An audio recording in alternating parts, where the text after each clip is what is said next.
We're now going to look at Scotland, the brand. Murray Pittock.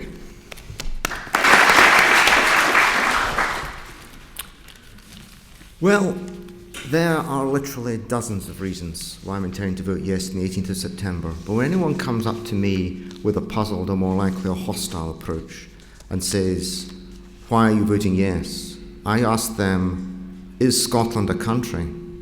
And they could answer no. That's still an option, not a very common option. But if they answer yes, I just say to them, which normal country doesn't make its own decisions? It's really as simple as that. This is about normality.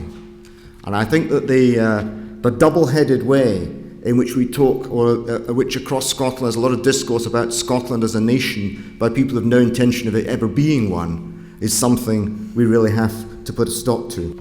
The key element in this campaign has boiled down, as it was always going to boil down, to the economic element. And that's why facts have been so important. People have been crying out for facts. So with great pleasure, I opened the Daily Record yesterday to find out all the facts about what would happen if we voted no. We're not able to actually find a discourse in the media currently for the things that might happen if we vote no, but I'm very glad that we've been hearing them this morning.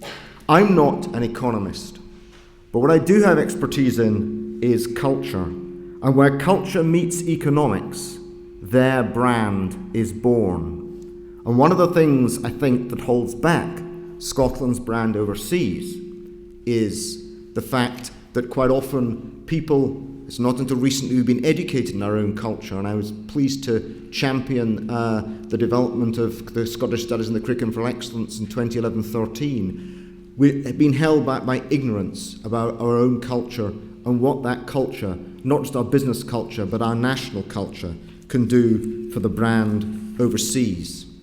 And one of the things about even so-called, or indeed realistically so-called unbiased assessment of the situation, the economic situation of Scotland with regard to the referendum, is that it is itself always biased slightly towards no, because it presumes that the current economic state of Scotland in the UK would automatically be that of an independent Scotland. In other words, all the risks are acknowledged, but the opportunities are ignored. I'm going to look just at three issues briefly with regard to those opportunities. First, the track record of the SNP government since 2007. Secondly, the potential available by narrowing the research and development gap by industry and higher education. And thirdly, just anecdotally, the experience that I've come across again and again with Scots speaking abroad about Scotland, with Scots who work abroad. One of the interesting things about food and drink in Scotland is the way it took off after 2007. That the first time that Scotland was promoted as a country, not the best wee country in the world, but a country, after 2007, we started to see major improvements in food and drink exports, which are now almost at the level of oil and gas. The organic and slow food movements, combined with the historic reputation of Scottish produce and the efforts of a government that promoted Scotland as a real country for the first time, helped to drive up whisky exports by 50% and food by 63% between 2007 and 2012. This had an impact at home as well as abroad, since from after Scotland Food and Drink was founded in 2007, with small towns like Arbroath benefiting extensively from the high reputation of their local produce and the distinctive marketing of the smoky. While with the 9 million or so who attend official burn suppers throughout the world on an annual basis, it is little surprise that McSween's global footprint and its fusion haggis recipes and sales have been increasing. Today, 67% of the world's langoustine is sourced in Scotland, and our salmon are being voted the best farmed salmon in the world. More whisky is sold in France in a month than cognac in a year. With 4.3 billion exports worldwide in 2012, recently exports of whisky have been rising fast in Germany, a key market for future development, as there have been also in the Far East. And that brings me to my first anecdotal reference. One of the things I see speaking, and I spoke this year, for example, at corporate bar and suppers in Europe, so speaking at bar and suppers throughout the world, is actually the vehicle that our culture offers us, even in social gatherings, to make the most of what we are and do. And one expatriate who's runs a big import-export business for whiskey in Germany came up to me and said, "My margins have increased 40% in the last 12 months. People in Scotland aren't seriously going to vote no, are they?" And I have to tell these people sometimes that I'm afraid that there's a real risk of that. And they are incredulous. At another supper, I sat beside somebody from who helped to bring the Green Bank to Edinburgh, and who is on the board of several alternative energy companies in Sweden and Denmark. And he was likewise amazed. So I think we can see, even with the very limited footprint internationally, and if you look, of course, at the BBC guide, it tells us the Scottish Government has no power to project diplomatic or soft power abroad. Even the very limited footprint internationally that we've been able to put down has seen a very significant difference in business change. But there's still huge opportunities out there. On the most recent figures I saw, Scottish exports to the Far East are still round about only £1 billion in total, despite the vast size of the Chinese market.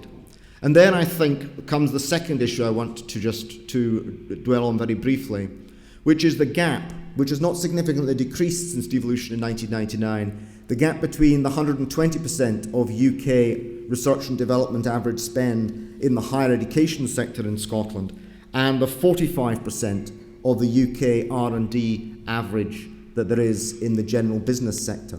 And part of that is the branch economy issue. Part of that is the lack of control of Scottish business. Part of that is also it also results from political control, because when you move from a manufacturing to a service and light industry economy, adjacency to politics and political decision making makes all the difference, which is why 80% of private sector jobs in the UK generated since 2008 have been generated in London, and Edinburgh is the next most successful city. So part of it is political control, part of it is the branch economy issue, but part of it also is that we haven't got a government that can bring economics and higher education together to close that gap. Not only because of the immigration problems, which have been mentioned by the First Minister already today, and which deeply affect higher education, but also because of the lack of powers over the economy. In East Asia, Scotland's higher education institutions are expanding rapidly, with overseas campuses, with two-way exchanges, with increasingly major research projects, and with, of course, large numbers of incoming students who will, if they're welcome enough, and they are welcome here, be excellent ambassadors for the soft part of Scotland in years to come.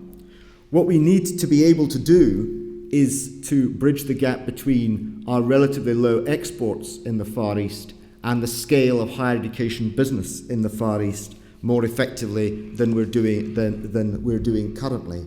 And I say that because, despite the fact that I've picked a sector to dwell on today, which is one of our most successful, because food and drink manufacturing has been growing over 3 times as fast in Scotland as the UK in general. And Scottish Government support has helped to deliver major successes, such as opening US and EU markets to Scotch beef, branded as Scots, and getting Scottish salmon into the Chinese market. But if we were able to export lamb to China, beef to Japan, and whiskey to India, we would be doing a lot better. But opening up those markets requires the focused attention of a sovereign government. We can't develop the market, we can't develop the brand without the powers to do so. One of the things that's most depressing when we have overseas missions is the way in which either the Scottish Secretary or another UK government minister trails after the First Minister in the wake of his mission to China or whatever to make this a British mission for British business. The incapacity of the United Kingdom to promote Scotland abroad as a distinctive national partner within it would have been unrecognisable to Victorian Unionist politicians, but it's routine in today's UK. We are invisible unless we stand up and are seen. We've been standing up and being seen a lot, but there's a huge amount of opportunity out there in terms of bringing our sectors together, sectors where government currently has different levels of power, but where a level playing field in terms of power, both in terms of immigration, in terms of the economy, and in terms of higher education, would make a huge difference. For all that's been achieved in the last 5 years has been achieved with 7 years, has been achieved with no embassies, no international trade delegations with sovereign government support, no clear image for this country in the world, despite the fact it's still a very strongly recognised brand, as the Anhalt-Roper Index shows, and little help from the UK in branding Scotland nationally abroad. This is what we've done with our hands tied behind our back. How about voting to untie them? A patriot is somebody who vigorously supports their country, and how can we ever do that for Scottish exports, except by voting yes? Thank you.